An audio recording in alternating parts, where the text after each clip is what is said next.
the thing about Castillo is that he stays healthy and he gets strikeouts, and that's cool. Even though those strikeouts fell to just a 24% strikeout rate this year, and his swing strike rate fell from 16 to 13%.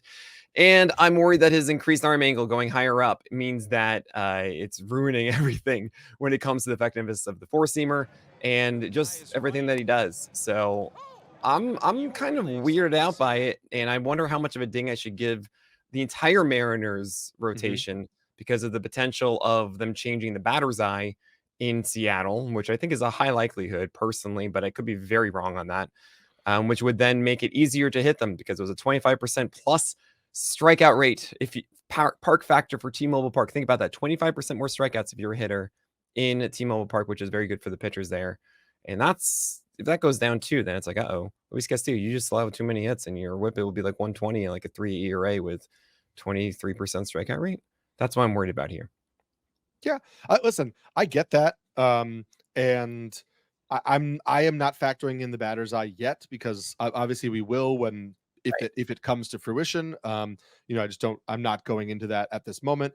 Yeah, for me, I mean, dropping him from like 6 or 7 to 16 was acknowledging that he's not the same pitcher that he has been in the past. I still believe in just the stability, the safe floor of what I'm getting from him. The strikeout rate was down, but it was a 1.5 better from July 1st on than his overall season numbers. We know historically Luis Castillo has been better in the warmer months for whatever reason. There are countless podcasts talking about it. But from July 1st on, it's a 3.31 ERA, it's a 1.10 whip, it's a 25.5% strikeout rate. I mean, those are, that strikeout rate is down, but the rest of those numbers are pretty standard of what we've seen from him in the past. I do believe the Mariners are going to be a better team again next year. I think they underperformed our expectations of them. I think the infield defense was also pretty shaky, especially when they were playing Jorge Polanco at second base. I do think that's a little bit of a factor for a guy like Luis Castillo, especially as he gets to a stage where he's not missing as many bats and probably needs to rely on his defense more than when he's a 27-28% strikeout rate guy. He's 31 years old. It's not like, he's in a Scherzer territory of his career where, he's on the downside with multiple injuries piling up. He ended the season with an injury, but I believe it was a hamstring injury, right? Like it was a leg. Yeah, it was something like that. It was weird. Nothing about his arm. Right.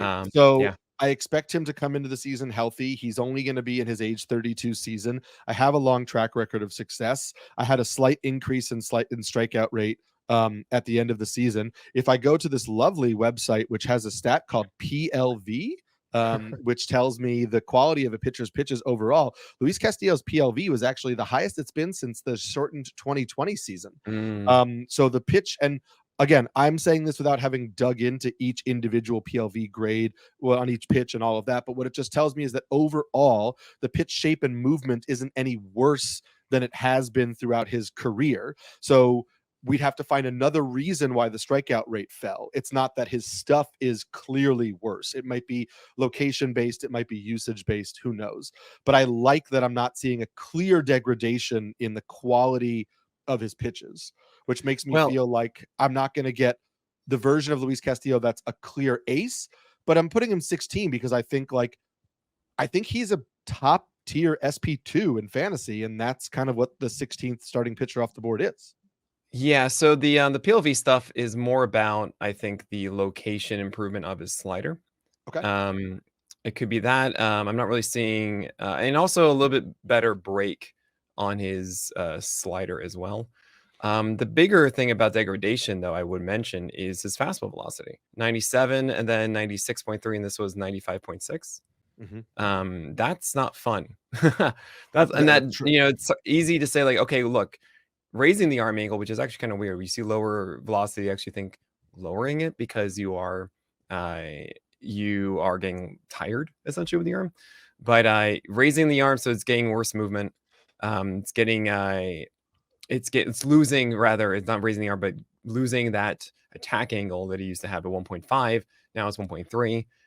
Not gaining IVB 2 with it, which is very strange, but it might be because of the velocity. He's losing that one. So he lost IVB and he also lost height adjusted VAA. So actually, that four seamer went from a 511 PLV to just under 5. Mhm. And that's really the root of everything. So it's about, okay, is this going to Though be a four seamer that goes from 18-19% swing strike rate for Luis Castillo to 14% this past year?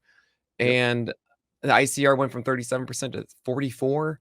This is a pitch he throws 45% of the time. From I'm a little worried about that for Castillo.